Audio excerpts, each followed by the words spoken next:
함승훈 씨라고 하는 분이 계신데 이분의 부친의 고향이 이북입니다.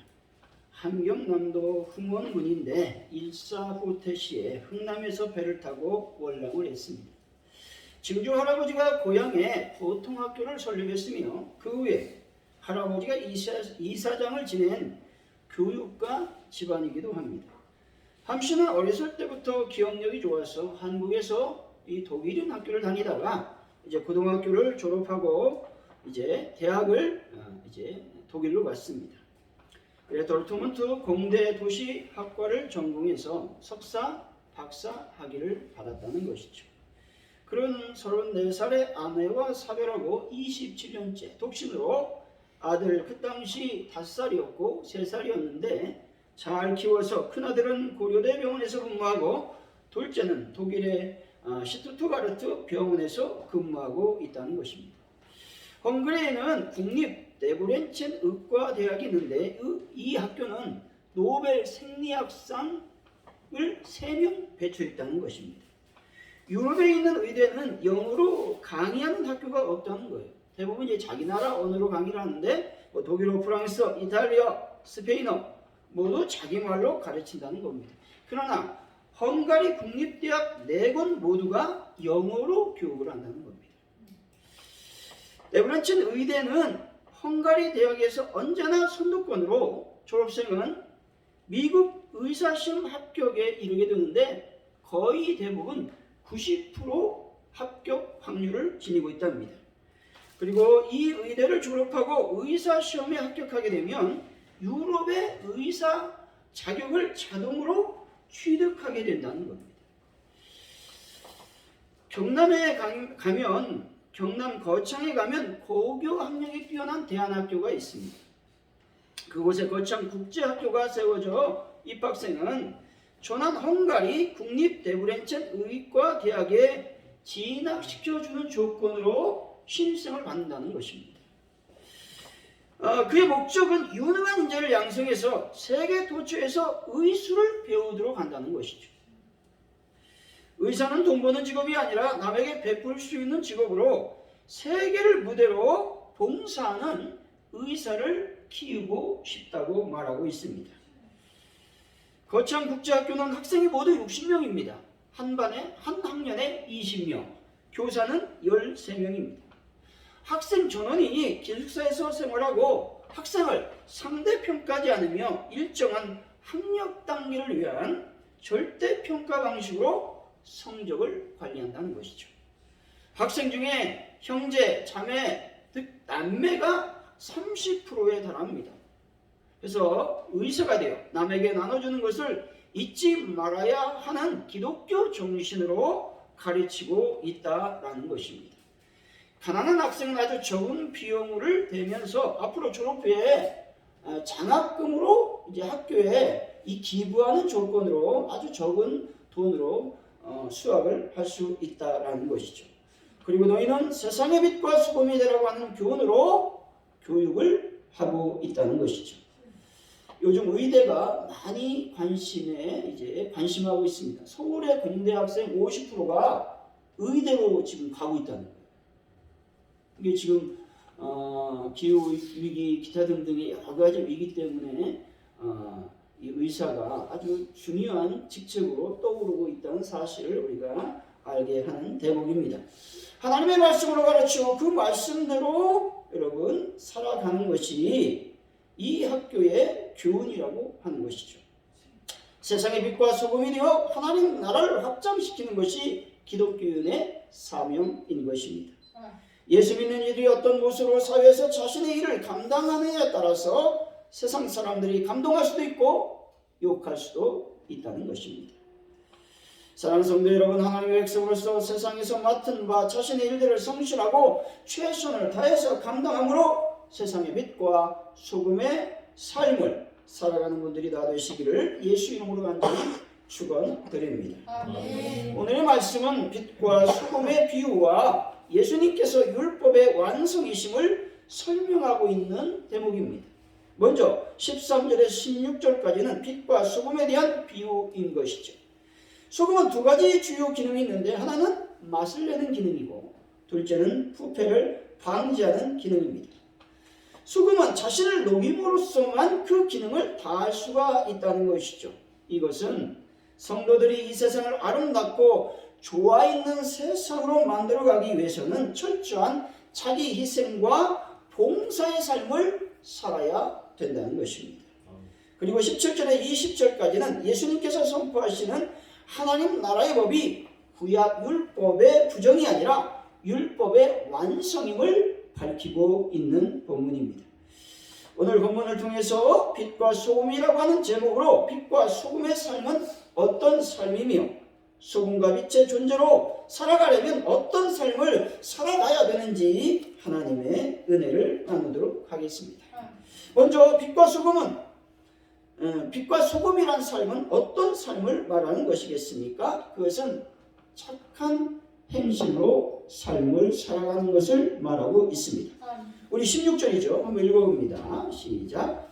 이같이 너희 빛이 사람 앞에 비추게 하여 그들로 너희 착한 행실을 보고 하나님 되신 너희 아버지께 영광을 돌리게 하라. 아멘. 본절은 우리의 행실을 보고 불신세계 사람들로 하여금 하나님을 경배하고 하나님께 영광을 돌리게끔 만들라고 하는 의미가 있는 것이죠. 어떤 분이 환자의 약속에도 늦은 어느 날 바쁜 날에 엘리베이터를 타는 순간 저 멀리서 이 보행보조기구를 한 어떤 여자분이 걸어오고 있는 것이죠. 매우 늦었겠죠. 근데 그분을 위해서 문을 잡고 기다렸는데 이 다른 분이 이렇게 얘기하더라 합니다. 아우 착한 일을 하시니까 천국에 가겠어요 라고 말했다라는 것이죠. 착한 행실이 멀리 있지 않다는 겁니다. 몸이 불편한 사람을 위해 엘리베이터를 기다려 주는 것이죠. 마음이 상한 사람의 마음을 위로해 주는 것입니다. 사는 게 힘든 사람, 상처받은 사람, 철회받은 사람, 질병에 걸린 사람들을 위로해 주는 것이죠. 특별히 요셉처럼 누명 쓴 사람, 친구와 가족을 잃은 사람, 실패한 사람, 외로운 삶을 사는 사람들을 위로해 주는 것입니다. 시편 41편 3절이죠. 여호와께서 그를 병상에 붙드시고 그가 누워있을 때마다 그의 병을 고쳐주시나이다. 아멘. 아프고 질병 가운데 있는 자들을 하나님께서 위로해 주신다고 말씀하고 있습니다. 우리도 역시 이런 자들을 위로해 주어야 되는 것이죠. 죄에 시달린 사람, 사단에게 매인 사람, 친구와 가족을 잃은 사람, 낙심한 사람, 학대받는 사람, 집을 잃은 사람, 자신감을 잃은 사람, 실패한 사람, 노쇠한 사람들을 위로해 주어야 되는 것이죠. 이들을 위로할 수 있는 것은 다른 방법이 있는 것이 아닙니다. 눈물 어린 눈물 한 방울이면 되는 것이죠. 또한 하나님의 말씀으로 위로해 주면 되는 것입니다. 영국의 한 기독교 단체가 어린이 선교회관 건립을 위해서 어떤 사업가를 찾아가서 원조를 요청했습니다. 그러나 그 사업가는 자기와 상관없는 일이라고 말하면서 단호하게 거절했습니다. 이 말을 듣고 이 모금인이 이렇게 말했습니다. 아니 상관이 없다니요. 당신 회사의 직공들의 자녀 교육을 위한 것입니다. 말했습니다. 그러자 사업가가 비서에게 물었습니다. 우리 회사에서 기득권이 있습니까? 예, 한 50여 명쯤 됩니다. 그들은 모두 최고의 직공이고 그중 20명은 작업반장을 하고 있습니다. 말했다는 것이죠. 아 그래요? 그럼 그들을 좀 데려오십시오 라고 말했습니다. 그러나 조금 후에 그들을 데리러 갔던 비서는 혼자 갔습니다. 이유인즉 지금은 긴급 작업 중이기 때문에 작업이 끝난 후에 오겠다고 말했다는 거예요. 모두들 시간 엄수가 중요하다고 말했다는 것입니다. 비서 역시 기독교인이었습니다. 기업가가 비서에게 물었습니다. 여보게 자네는 어떻게 기독교인이 되었는가 물어봤습니다. 그때 이분이 이렇게 대답했습니다. 소년 시절에 교회에서 은혜를 받은 후 오늘의 제가 되었습니다. 말했다는 것이죠. 평소 성실하고 겸손히 일하는 기독교인 직원들과 비서였던지라 사업가는 선거 기간의 중요성을 깨닫고 많은 돈을 기부했다는 것이죠. 이 사업가가 무엇 때문에 돈을 기부했습니까? 그것은 회사의 기독교 직원들의 행실을 보았기 때문에 그렇습니다. 비서가 어떻게 일을 감당했는지, 직원들이 얼마나 열심히 일을 하고 있는지 알았기 때문에 마음이 감동되어 이 사업가는 많은 돈을 기부할 수 있었다라는 것이죠. 아마도 이 사업가는 이후에 예수 그리스도를 영접하지 않았을까 제가 한번 추측해 보았습니다. 사랑하는 성도 여러분, 배려하고 위로하는 사람이 되어서 빛과 소금의 삶을 살아 세상으로부터 칭찬받는 분들이 다 되시기를 예수 이름으로 간절히 축원드립니다. 따라서 착한 행실로 수분과 빛의 존재로서 살아갈 때 하나님께 영광을 돌릴 수 있다고 말씀하고 있는 것입니다. 13절이죠. 한번 읽어봅니다. 시작. 너희는 세상의 소금이니 소금이 만일 큰 맛을 잃으면 무엇으로 짜게 하리요? 후에는 아무 쓸데없어 다만 밖에 버리죠. 사람에게 밟힐 뿐이니라. 아멘. 소금의 기능은 짜게 하는 데 있다는 것이죠. 여기에서 소금의 본질적인 기능과 역할은 부패 방지가 아니라 짜게 하는 데 있다는 겁니다. 본절에서 소금이 버려지는 이유를 이렇게 말합니다. 그 맛을 잃으면 버려진다는 겁니다. 그 맛은 어떤 맛입니까? 짠맛이라고 하는 겁니다. 예수님께서 너희는 세상의 소금이라고 말씀하셨을 때 우리는 이 세상에서 독특하고 유일한 맛, 다시 말해서 소금밖에 낼 수 없는 맛을 내는 존재들이다 라고 말씀하고 있는 것입니다.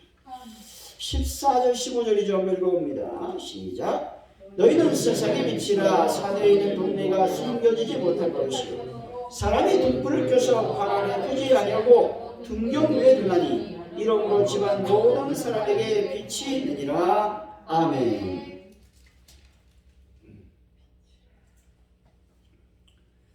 빛의 기능도 수분과 마찬가지라고 말씀하고 있습니다. 14절에서 산 위에 있는 동네가 숨겨지지 못한다고 말씀하죠. 이것은 어둠에 쌓여 있을 때는 보이지 않던 동네가 태양이 밝게 빛나면 동네가 보인다라는 말씀입니다. 이것을 역으로 우리가 한번 살펴보면 빛이라고 하는 존재는 캄캄한 세상에 있을 때 드러나게 된다라는 말씀이죠. 15절에서 등경은 등불 받침대를 말하는데 등불을 어디에 두어야 된다고 말씀합니까? 등경 위에 두어야 된다고 말씀합니다. 여기서 말하고 있는 빛이란 존재는 모든 대상물들에게 보여지는 기능을 가지고 있다는 것이죠. 이 두 가지 사실을 종합해 본다면 예수님께서 너희는 소금처럼 세상에서 독특한 맛을 내는 존재이다. 너희는 빛처럼 세상에 보여지는 존재이다 라고 말씀하고 있는 것입니다. 이것을 전제로 교회가 해야 되는 일은 세상 아무 곳에도 맡겨지지 않는 독특한 맛, 또한 빛으로서의 복음 사역을 감당해야 된다라는 것을 말씀하고 있는 것입니다. 소금과 빛으로서의 성도들은 하나님의 복음 사역자로서의 삶을 살아야 된다는 것입니다.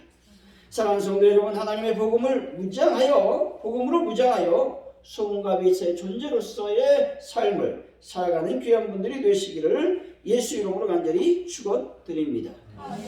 그렇다면 소금과 빛의 존재로 살아가려면 어떤 삶을 살아가야만 될까요? 하나님의 말씀을 힘써 지키는 삶을 살아가야 되는 것이죠. 17절, 18절 말씀 한번 읽어봅니다. 시작. 내가 율법이나 선지자를 폐허로운 줄을 생각하지 말라. 폐허로운 것이 아니고 완전하게 하려 함이라. 진실로 너에게 이르노니 천지가 없어지기 전에는 율법의 1.1획도 결코 없어지지 아니하고 다 이루리라. 아멘. 당시 유대 종교 지도자들은 그리스도께서 모세의 율법을 파괴하는 분이라고 오해를 했습니다. 그것은 주님께서 안식일에도 병을 고쳐주는 일을 하셨고 여러 가지 면에서 볼 때 유대교가 정한 규례를 무시했기 때문에 그렇습니다. 그런데 예수님께서는 당신이 율법을 완전하게 하려고 오셨다고 말씀하고 있습니다. 예수님께서 오신 가장 중요한 목적은 하나님의 구약의 말씀을 완전하게 하려고 오셨다라는 것입니다. 예수님께서 하나님 말씀을 지키지 않는 것이 아니라 여러분 형식적인 그 말씀을 하나님의 본질적인 말씀으로 바꾸면서 지켜주셨다라는 것들을 우리가 알아야 되는 것이죠. 다시 말해서 그리스도는 항상 구약 성경 말씀을 염두에 두고 사역을 하셨습니다. 여러분 사단에게 시험 받을 때 우리 예수님이 어떻게 물리치셨습니까? 구약의 말씀을 인용해서 물리치셨습니다. 마태복음 4장 10절이죠. 이에 예수께서 말씀하시되 사단아 물러가라 기록되었으되 주 너희 하나님께 경배하고 다만 그를 섬기라 하였느니라 말씀합니다. 이 말씀이 어디에 있는 말씀입니까? 신명기 6장 13절에 있는 말씀이라고 하는 겁니다. 하나님의 말씀 없이 예수님께서는 결코 일하시지 않으셨습니다. 예수님께서 십자가에 달리기 전 붙잡힐 때에도 구약 말씀을 이루시고자 이 일을 당한다라고 말씀하셨습니다. 십자가에 못 박혀 돌아가실 때도 역시 말씀이 성취되기를 위해서 우리 예수님은 기도하셨습니다. 한 노인이 송어 낚시를 하느라고 분주하게 손을 놀리고 있었습니다. 지나가는 청년이 보니까 너무 낚시를 잘하는 겁니다. 송어를 막 많이 잡는 거예요. 신기해서 지나가던 청년이 한참 지켜보다가 이 노인에게 질문을 던졌습니다. 노인장께서는 어떻게 그렇게 낚시질을 잘하십니까? 어떻게 이렇게 고기를 많이 잡을 수 있습니까? 말했습니다. 그랬더니 이 노인장이 이렇게 말하는 겁니다. 기분 좋은 마음으로 청년에게 이야기했습니다. 송어를 낚는 데는 4가지 비결이 있다네. 첫째는 한눈을 팔지 말 것. 둘째는 미끼를 잘 사용할 것. 셋째는 인내를 가지고 기다릴 것. 넷째는 적당한 기회가 왔을 때는 절대로 기회를 놓치지 말 것일세. 근데 여기서 한 가지 더 추가할 것이 있다네. 그대로 실천하라는 것이네 말했다는 것이죠. 누구나 다 아는 겁니다. 실천하지 않는 사항이 있다는 거예요. 그러니 우리가 신앙의 진보를 경험할 수 없고 빛과 소금의 역할을 감당할 수 없게 되는 것입니다. 하나님 말씀을 듣고 지키는 자는 어떤 자라고 성경은 말씀합니까? 지혜로운 자라고 말씀하고 있죠. 마태복음 7장 24절입니다. 그러므로 누구든지 나의 이 말을 듣고 행하는 자는 그 집을 반석에 지은 지혜로운 사람 같은 일이니 말씀합니다. 집을 견고하게 짓는 것이 여러분 건축가의 꿈입니다. 또한 그 집에 사는 사람의 소망인 것이죠. 말씀을 듣고 지키지 않고 행하지 않는다면 결코 지혜로운 사람이 될 수 없음을 말씀하고 있는 겁니다. 뿐만 아니라 하나님의 말씀을 듣고 지키지 않는 자는 복을 받지 못한다고 말씀하고 있죠. 누가복음 11장 28절입니다. 예수께서 이르시되 오히려 하나님의 말씀을 듣고 지키는 자가 복이 있느니라 하시니라. 아멘. 복 있는 자는 하나님 말씀을 듣고 지킨다고 말씀하고 있습니다. 말씀을 듣고 한쪽 귀로 듣고 한쪽 귀로 흘려보내는 것이 아니라 말씀을 지키는 분들이 다 되시기를 바랍니다. 세상이 아무리 혼돈하고 참된 믿음을 지닌 자들이 적어진다 할지라도 주의 약속을 굳게 믿고 인내로서 말씀을 지키며 신앙의 정조를 지켜야 하는 것입니다. 진실로 우리 예수님이 말씀하실 때 많이 사용하는 이 부사인데 이 말은 참으로 그렇습니다 라고 하는 의미가 있는 것입니다. 예수님께서는 교훈이나 언약을 아멘으로 시작하셨습니다. 이렇게 하신 것은 당신의 말씀이 영원 불변한 하나님의 진리요 하나님이 동의하시는 말씀이기 때문에 그렇습니다. 그렇다면 우리 성도들은 두말할 필요가 없는 것이죠. 하나님의 말씀을 지켜야 되는 것입니다. 소금과 빛의 존재로 살아가려면 하나님의 말씀을 지켜야 되는 것입니다. 우리는 하나님의 말씀을, 예수님의 말씀을 절대적 진리로 받고 그 말씀을 지키며 순종해야 되는 것입니다. 왜냐하면 하나님의 말씀은 1.1핵도 반드시 없어지지 아니하기 때문에 그렇습니다. 하나님의 말씀에 갇히는 천지가 없어지기 전에는 결코 없어지지 않을 것입니다. 사랑하는 성도 여러분, 하나님의 말씀을 힘써 지켜 소금과 빛의 삶을 살아감으로써 하나님의 복을 받는 귀한 분들이 되시기를 예수 이름으로 간절히 축원드립니다. 이렇게 소금과 빛의 존재로 살아갈 때 우리는 어떤 복을 받아 누리며 살게 될까요? 그것은 하늘의 복을 받아서 하늘의 큰 자가 될 수 있다고 말씀하고 있는 것입니다. 19절 말씀이죠. 한번 읽어봅니다. 시작. 그러므로 누구든지 이 계명을 위해 지극히 작은 것 하나를 버리고 또 그같이 사람을 가르치는 자는 천국에서 지극히 작다 일컬음을 받을 것이요 누구든지 이를 행하며 가르치는 자는 천국에서 크다 일컬음을 받으리라. 아멘. 천국은 결코 평등한 것이 아닙니다. 천국에 들어갈 때는 평등하게 들어갈 수 있죠. 이것도 불평등할 수 있습니다. 왜냐하면 예수 믿으면 들어가고 예수 믿지 않으면 천국에 갈 수 없기 때문에 그렇죠. 그런데 천국에 들어가는 것은 예수 믿으면 다 갈 수가 있는 겁니다. 그런데 천국에는요, 지극히 작은 자로 취급받는 사람도 있고 반대로 큰 자로 인정받는 사람도 있다는 겁니다. 그러니까 천국은 여러분 다 여러분 평등하지 않다는 거예요.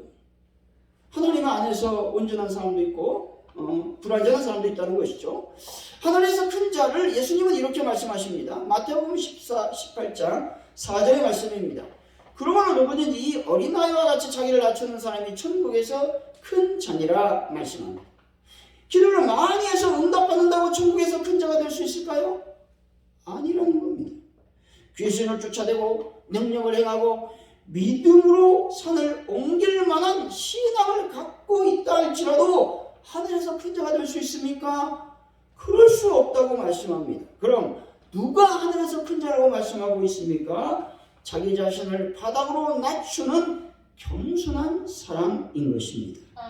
바로 하나님 앞에 엎드리는 자가 가장 큰 자라고 말씀하고 있습니다. 누구든지 자기를 높이는 자는 낮아질 것이요 자기를 낮추는 자가 높아진다고 말씀하고 있는 겁니다.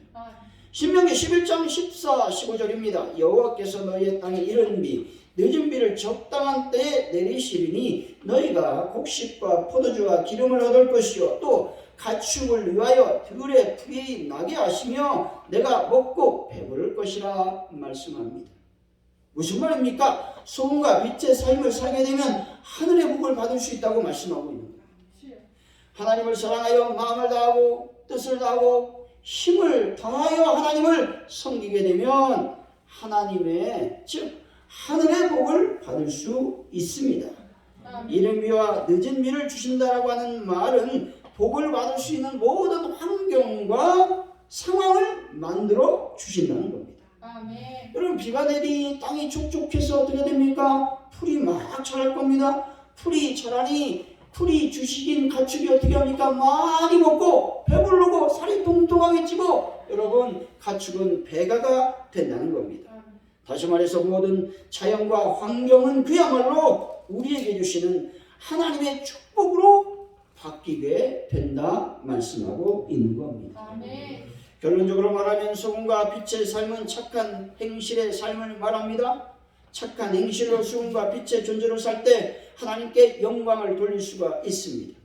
소금과 빛의 삶은 하나님의 말씀을 듣고 지키는 것인데 이렇게 살 때 하늘의 복을 받아서 하늘의 큰 자가 될 수가 있습니다. 사랑하는 성도 여러분, 착한 행실로 소금과 빛의 삶을 살아서 하늘의 복을 받아 누리시며 천국에서 큰 자가 되시기를 예수 이름으로 간절히 축원드립니다. 기도합니다. 할렐루야. 하나님 감사합니다. 오늘 주님의 귀한 말씀 빛과 소금의 삶을 살으라고 말씀하고 있습니다. 그 삶은 착한 행실이라고 말씀하고 있는 것이죠. 하나님의 말씀을 잘 듣고 지킴으로 말미암아 하늘의 복, 하늘에서 큰 자가 될 수 있는 놀라운 삶을 살게 하여 주옵소서. 감사합니다. 예수님의 이름으로 간절히 기도하옵나이다. 아멘.